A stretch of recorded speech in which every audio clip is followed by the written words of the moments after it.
Чалдак. Yo'qmi, muallim? Ya o'tirisha, nima degan varang-jarang, ha? Butun zalda sizlarning ovozinglar-ku, ha? Qarab beqisha boshqa sinfga. Hammasi jimmina o'g'inish qilyotidi. Muallim, bu soat tantarbiya darsidir-ku. Tantarbiya ma'lumotlarning mijozi yo'q-ku. Bu soat matematik o'timiz. Uxlayotgan beshig'ini ko'taray. Muallim, tantarbiya ma'lum nim kasal bo'lib qopti. Bu sen ko'ngil bildi qashma, ha? Mushning ko'ngil bilish kishi o'qishing ko'ngil bilsang-chi. Qanday fikring bormi? Qo'pab gaqla, ha? Fikringni og'zingga tiqib o'tma, o'tir.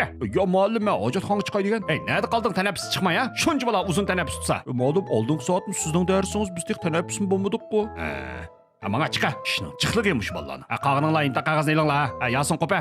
Muallim. To'rtinchi savol. Bir mashina G'uljidan Xotan qarab yo'lga chiqibdi. Yana bir mashina Xotandan G'ulja qarab yo'lga chiqibdi. Ikki yaning orlig'i 2000 kilometr desak, mashinaning soatlik sur'ati 100 ni mangsa, muallim 10 soatda uchirishidi. Bak osonki. To'xta. Savol, bu mashinaning markasi nima? Muallim, odam chelib yo odam so'raydigan savolmi bu? Mana men nima deyman, ha? Odatda darsni yaxshi anglamasanglar, mushundaq javob berolmaysizlar. Vaqtni olasizlar tekin. Yana bir mud savol bor. Imtihon oz qilyotidi, ozroqmi jiddiylashish yo'qmi, ha, orqasingda? Ha? Yana deb tursam, kusur qilishayotganni. Biring javob berolmay, mushundaq 1 minutni isrof qilsang, 50 ginga 1 soat ketmamdi, ha? Muallim, bu bek tasishga. Nerdes, ha? Bu bir bikog'li bergan nomerku bu, ha? Buni qanday ishlatishim ketmaydi. Ben qancha qitim so'zildim buni, ha? Ko'debyo, men so'zildimmi, so'zimidimmi mani? Muallim so'zligan. Qanday qaraysan-ku, ha? Chiroyimda xat bormi-ki? Men qarama ya, imtihon qog'ozini qara. Mushu ballarni zodi gap anglitib bo'lamadim juma. Muallim, Toyota mashinami? Nima yap cho'ng olding, sen, gap qilyaptimi? Nega qarayapsan? Imtihon qog'oziga qaramay, men qara deyaptimi?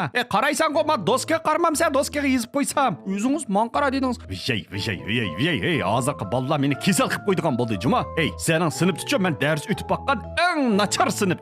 Janzibanning ballar qarab eqinglar. Qo'l deganni ko'tirib, javob deganni shundoq aktiv berdi. Muallim, nima degan gapingcha qa nima? Muallim, gaqila banjang, gaqila, ha. Muallim, biz shu Janziban-ku.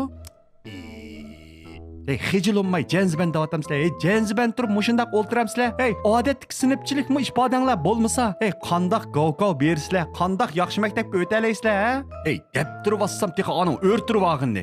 Anga qirtirayotgan daroza nima o'rtirib olding, ha? Nima o'rtirib olding? Qara giroylig'ingga. Bundaq ketaversan, keyin nim bo'lsa, tantarbiya ma'lum bo'lamsa? Muallim, nima? Shu bizning tantarbiya ma'lum.